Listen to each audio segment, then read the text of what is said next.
In this tutorial, we're going to learn about Microsoft's Outlook software. And Outlook is best known for email, but it can also do other things such as calendaring, and it has a to-do list and some other things.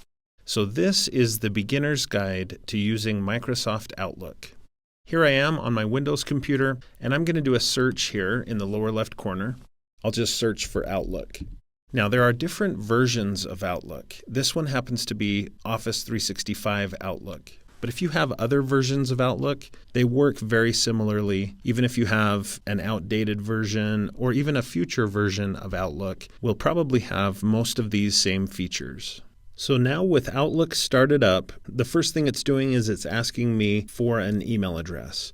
It wants to be set up. This version of Outlook on my computer is not set up at all. Now, in most cases, I bet most of you are watching this video because your company or your school or your organization has set up Outlook for you already. So this step you may not need to do. Having said that, it is possible to add more than one account to Outlook. And so let's take a look at how to add an account. I'm going to type in an email address of mine, and I'll click Connect. And it's trying to add this email address to my Outlook. It wants my password, and then I like to click this checkbox, Remember My Credentials, so that I don't have to type that in every single time that I access my email. And it looks like the account has been successfully added. Now at this point, I can add another email address. How about my Gmail account? I click Next, and it's trying to set up my Gmail account in Outlook. Again, I need to put in my password, click Connect. Now sometimes this doesn't work. So if you have any trouble with it, you can go here to Advanced Options and choose Let me set up my account manually. Click Done, and it should take you into your Outlook account. Okay, so here I am in Outlook, and now it's fully loaded up my email account. Now there's a lot to look at here, so let's talk about what we're seeing. First of all, Outlook is considered to be part of the Microsoft Office suite. And so if you're used to PowerPoint, Word, or Excel, you'll recognize these tabs and ribbons. Just like in those other programs, if you want to find a setting that's related to one of these tabs, you click on the tab. So I want to see all the folder settings. I click on Folder, and the ribbon changes to give me information about folders. What about sending and receiving? I click on the Send Receive tab, and I get information on the ribbon about Send Receive. So that's what this is. Now, most of your common options are here on the Home tab, Home ribbon, and then notice that each of the ribbons has some groups. So there's a Move group, there's a Delete group, a Respond group, etc. Now, there is one tab that's special, that's different, and that's the File tab. When you click on File, it takes you to what's called the Backstage view. This is kind of a behind-the-scenes view of your account settings. Now, earlier I gave you a glimpse into how to add a second email account into your Microsoft Outlook. If you ever want to do that again, this is what you would do. You would click on File tab. It takes you to the Backstage view, and then just click Account Settings, and it lets you add a new email account. So that's one aspect of what we're looking at here, the tabs and the ribbons that we have here at the top. Now let's look in the lower left corner of Outlook. This is what we call the navigation bar. And basically what it's doing is it's showing you the different tools that are built into Outlook. So the most commonly used Outlook tool is email.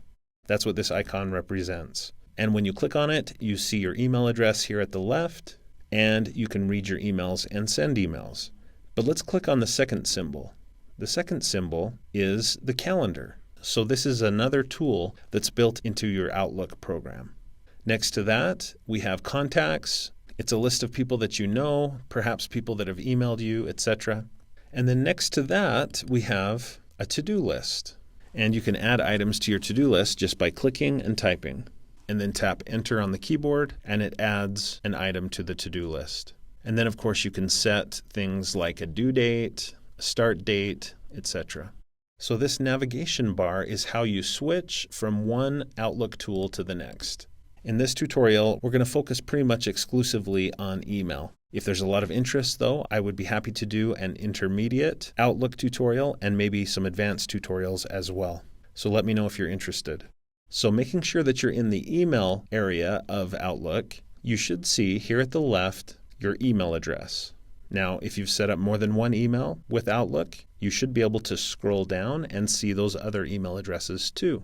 We also have a favorites area.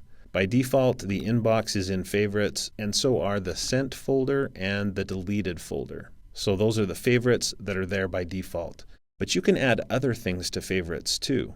Let me give you an example. Down here, this is my email address, and I have set up previously a bunch of folders that I've used to organize the email that I want to keep.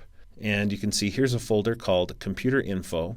If I want that folder to be considered a favorite and to stay here at the top, all I have to do is right-click on it and choose Add to Favorites, and it should show up there from now on at the top. Now, what if you want to set up some folders for your email like I've done? How would you do that? Well, there's probably more than one way, but the way I add a folder is I just find the email address that I want the folder to be connected to, and then I right-click over that email address and choose New Folder, and then just give it a name. I'll call this Project 1. So any email that comes in related to Project 1, I'll be able to put it in the Project 1 folder. And there's the folder right there. Now, once you have folders, when you click on a folder, it changes the view in the rest of Outlook. Because I clicked on Inbox, it shows me a list of all emails that are in my inbox, and it picks one of those and puts it in front of me here so that I can actually read that email. Now, one thing to watch out for as you use Outlook, you'll probably notice a lot of arrows in Outlook.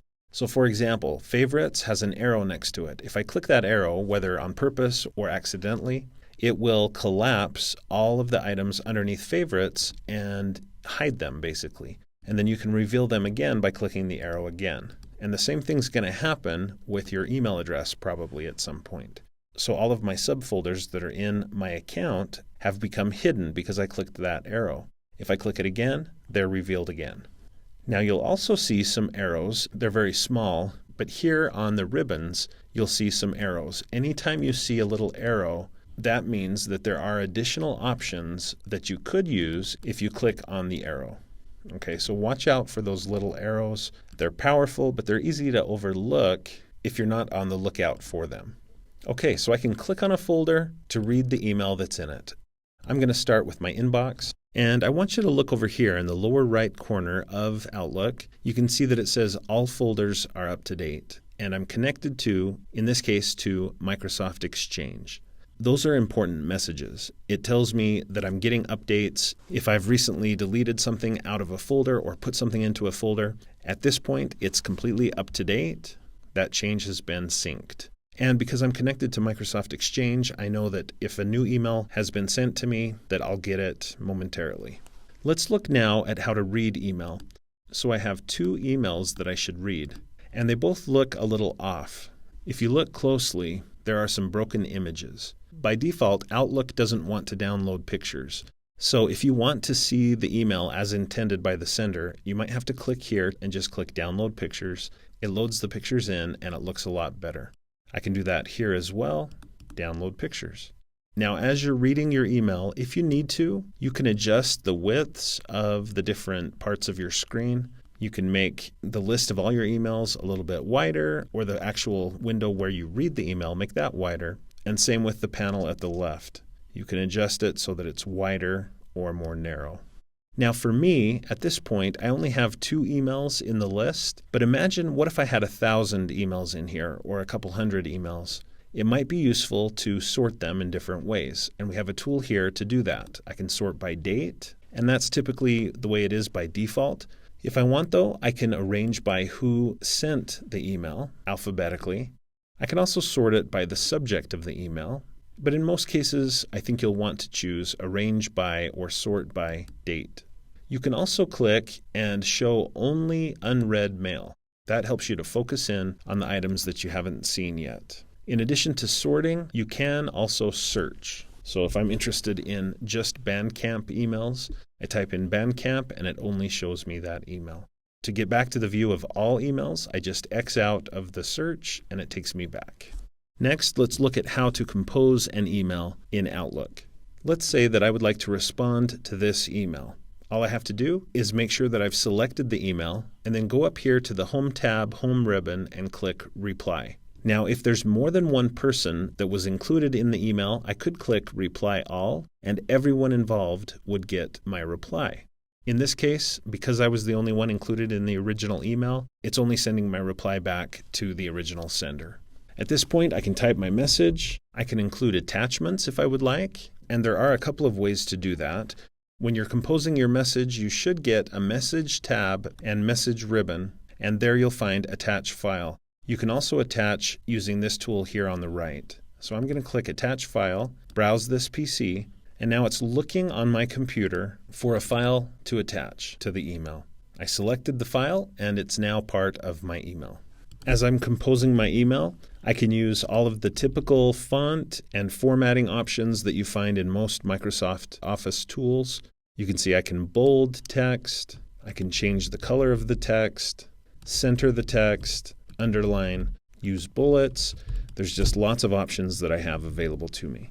When I'm ready to send the email, I might consider who else I could send the same email to. You can do what's called a carbon copy. If you click on the CC button, it lets you select someone else to send the email to, or you can just go down and type the email address of the person that you would like to send a copy of the email to. You can also do a blind carbon copy. And blind carbon copy means that this person will receive a copy of my email, but the other recipients won't know that this person was included on the email. So it's kind of like sending a secret copy of the email to someone that you want included on it. So I'm going to click OK, and I'm ready to send the email. So I click the Send button. My message has been sent, and you can see that there's a symbol here showing that I've replied to this email. I can also go here to Sent Items, and my message also shows up there so that I know that it was really sent. So even though Outlook can be intimidating for a lot of people, I hope that this tutorial has helped you to become more familiar with it and that you understand the basics of how to get started using Microsoft Outlook. In the future, if there's interest, I will post some intermediate and advanced Outlook tutorials. But for now, if you found this tutorial to be helpful, please click the like button below and consider connecting with me on my social media accounts like Facebook, Pinterest, and Twitter. And definitely do subscribe to my YouTube channel for more videos about technology for teachers and students. And when you do subscribe, please click the bell next to the subscribed button. That way you'll be notified whenever I post another video. And watch for another video from me at least every Monday. If you'd like to support my YouTube channel, please consider becoming a patron of mine through my Patreon account, and you'll find links to that in the description below.